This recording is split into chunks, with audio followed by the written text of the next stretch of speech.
23 сәуір ұлттық кітап күні. Атаулы мереке 2024 жылы мемлекет басшысының жарлығымен ресми түрде бекітілген болатын. Осыған орай Атырау облысында бір апта бойы түрлі іс-шара өткізілуде. Солардың бірі бүгінгі Атырау университетінің алаңында ұйымдастырылып жатқан кітап ұлттың рухани тірегі мерекелік шарасы.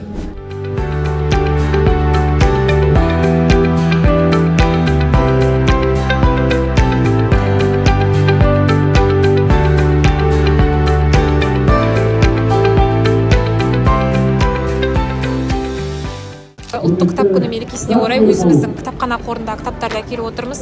Бұл жерде өлке дарабоздар тақырыбымен жергілікті ақын жазушылар кітаптары қойылған. Жалпы бізде кітапхана қорында ол кісілер кітаптар өте көп.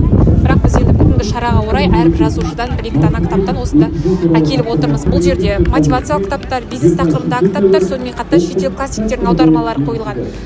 Қазіргі таңда оқырмандар өте жақсы қарап жатыр.